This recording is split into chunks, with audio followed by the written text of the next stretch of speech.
नमस्कार विद्यार्थी मित्रांनो, 20 तारखेचा हा GR मनाला सुखद धक्का देणाराच काही लोकांच्या. पण याच्यातून फायदा काय होणार, तोटा काय होणार, कशा पद्धतीने ही भरती होणार आहे 2025 ची, याबद्दल सविस्तर चर्चा आपण आजच्या या व्हिडिओमध्ये करणार आहोत.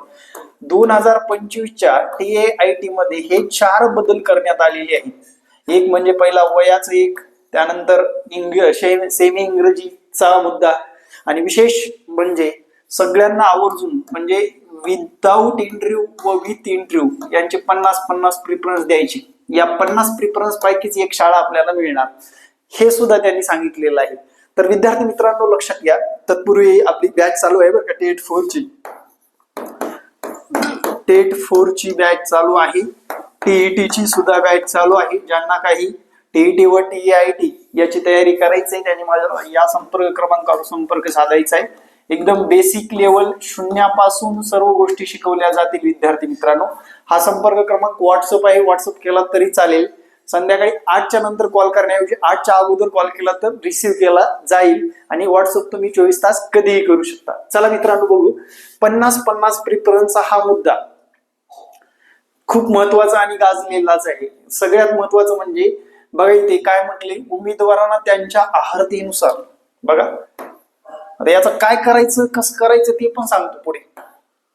आहारतेनुसार मुलाखतीशिवाय व मुलाखतीसह या निवडीच्या दोन्ही प्रकारासाठी जाहिरातीतील पात्र असलेले सर्व प्राधान्यक्रम उपलब्ध होतील. तथापि उमेदवारास त्याच्या सोयीनुसार त्यापैकी जास्तीत जास्त एकूण 50 प्राधान्यक्रम लॉक करता येतील. सदर मर्यादा निवडीच्या दोन्ही प्रकारासाठी स्वतंत्रपणे असेल. म्हणजे मुलाखत सह आणि मुलाखत शिवाय याच्यामध्ये दोन्ही प्रकारामध्ये हे उपलब्ध असणार आहे. मुद्दा काय आहे, हे करण्याच्या मागचं हेतू काय आहे ते लक्षात घ्या. आता एखादी विद्यार्थी आज 1 ते 5 या वर्गासाठी पात्र झाला, निवड झाली, तो काय करणार, या निवड प्रक्रियेमध्ये डॉक्युमेंटेशन वगैरे सगळं करणार. तो 4 महिने गेल्यानंतर दुसरा टप्पा आला, परत त्याची निवड 6 ते 8 झाली, तो काय करणार, परत हे सोडून देणार, इकडे येणार. बरोबर. म्हणून प्राधान्यक्रम देताना आपल्या मार्काची रिक्स पाहून, आपले मार्क किती आहेत त्यानुसार आपण वरला वर्ग निवडायचा. लक्षात घ्या, या 50 प्राधान्यक्रमामध्ये मार्क आपल्या कोणत्या लेवलचे आहेत त्याप्रमाणे आपल्याला वर्ग निवडायची संधी आहे. या 50-50च्या पॅटर्न मध्ये लक्षात ठेवा. 50-50 ठीक आहे. म्हणजे वरला वर्ग जर आपण प्राधान्यक्रम निवडला तर आपल्याला वरला वर्ग मिळून जाईल. सगळं मॅटर कुठं होतंय, TAIT मार्कावर होते. लक्षात घ्या, मी कायम सांगत आलेलो आहोत, तुमचं मार्क TAIT तुमचे मार्क मॅटर करतात, तुमची कास्ट मॅटर करते, तुमचं आरक्षण मॅटर करतं, तुमचे जे काही एज्युकेशन मॅटर करतं, त्याच्यावर भरती अवलंबून आहे. कोणत्याही विद्यार्थ्यावर अन्याय होणार नाही. कसला अन्याय होणार सांगा ना. फक्त याच्यामध्ये एक होईल, बाबा आता मला समजा 150 मार्क आहेत आणि मला नोकरीच पाहिजे, मी काय करणार, जिथे लागेल तिथे, ज्या वर्गाला लागेल ती स्वीकारून टाकणार.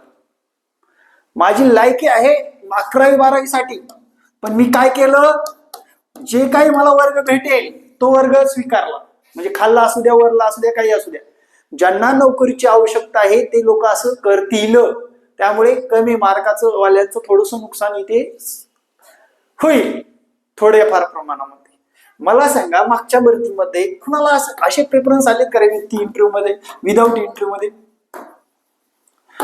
इंटरव्ह्यू मध्ये असे प्रेफरन्स आलेले, सिलेक्ट झालेले आहेत का? कसे, ज्यांचा प्रेफरन्स नंबर 35-40 आहे असे सिलेक्ट झालेले आहेत का? नाही होत. लईत लई 15-20 बस, एवढेच प्रिफरन्स सुरुवातीचे पाहिले जातात आणि त्यानुसार सिलेक्शन होतं. कारण त्यांना तो कॅन्डिडेट मिळतो. सगळं मॅटर कुठे करतं, तुमच्या TAITच्या मार्कावर अवलंबून आहे. कोणत्याही विद्यार्थ्यावर अन्याय होणार नाही. तुम्ही 1000 प्रिफरन्स दिले याचा काही अर्थ नाही, लक्षात ठेवा. याचा काही नुकसान होणार नाही. 50 दिले काय आणि 1000 दिले काय, तुमचं लईत लई 20-25 प्रिफरन्स पर्यंत विचार केला जाईल. कारण त्यामध्ये कुठेतरी कॅन्डिडेट सापडणार जास्त मार्कवाला. मग सापडला म्हणजे आपला मार्कावर डिपेंड आहे, प्रिफरन्सवर डिपेंड नाही, लक्षात ठेवा. प्रिफरन्सवर डिपेंड नाहीये. मग तुम्हाला जवळ रिस्क घ्यायची कशी?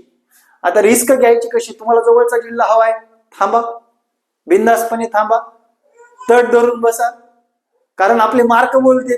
आपल्याला मार्क कमी असतील तर आपण लांब जाणार आहे, आपल्याला मार्क जास्त असतील तर आपण जवळ राहणार आहे. याच्यातून हे स्पष्ट होतंय. ठीक आहे. आता फॉर एक्झाम्पल मला पाहिजे होतं पीसीएमसी, मी माझंच उदाहरण सांगतो. पीसीएमसी ला एक जागा होती, साताराला एक जागा होती, कोल्हापूरला एक जागा होती. पीसीएमसीचं मेरिट जास्त गेलं, त्याच्या मागे साताऱ्याचं गेलं, येऊन पडलो कोल्हापूरला. का?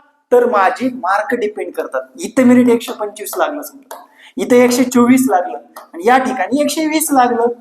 ह्याचा पहिला प्रिफरन्स होता, याचा दुसरा होता आणि तिसरा होता, याचा तिसऱ्याला सिलेक्शन झालं. हे मॅटर करतं. प्रिफरन्स काही घेणं देणं नाही. जाहिराती बघायची, नोकरी आवश्यकता आहे, 50 प्रिफरन्स निवडून सोडायची. ठीक आहे. याचा बागलबुवा करण्यात काही अर्थ नाही असं मला स्पष्ट वैयक्तिक वाटतंय. ज्यांना काय करायचं ते करत बसतील, पण जागा रिक्त राहणार नाही किंवा जागेवर शिक्षण सेवक येऊन काही दिवसांनी परत त्याला जर मोह आवरला नाही दुसरीकडे जाण्याचा, तर तो दुसरीकडे गेला, त्याच भरतीमध्ये 6 महिन्यामध्ये त्याचा बदली सारखा विषय झाला, तर त्या शाळेचं नुकसान आहे. शाळेचं नुकसान असल्या कारणाने त्यांनी एक बिंदू एक मॅन या पद्धतीचा अवलंब केलेला आहे.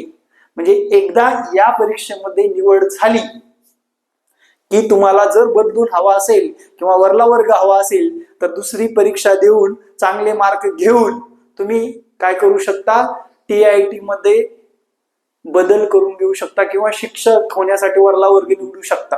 आता हे किती वेळेस निवडू शकता? 5च वेळेस, लक्षात ठेवा. आपल्याला TIT देण्याची संधी किती वेळेस आहे? 5 वेळेस आहे. आता काही लोकांचे 3 वेळेस झाले, काही लोकांचे 2 वेळेस झाले, काही लोकांनी सुरुवातीला दिलेली आहे. म्हणजे ही बदली कुठपर्यंत आहे? 5 वेळेसच बदलू शकतो आपण, मार्क चांगले घेऊन. TIT 4 मध्ये, TIT 5 मध्ये, TIT 6 मध्ये, अशा पद्धतीने. ठीक आहे. दरवर्षी शिक्षक अभियोग्यता चाचणी होणार आहे, या कारणास्तव अभ्यास करण्यात खंड पडू देऊ नका आणि आगामी काळातल्या सुद्धा परीक्षा देण्यासाठी आपल्या ग्रो अकॅडमी युट्यूब चॅनलला सबस्क्राईब करा. Thank you very much. जय हिंद मित्रांनो, भेटू नेक्स्ट व्हिडिओ मध्ये. जय हिंद, जय महाराष्ट्र. धन्यवाद.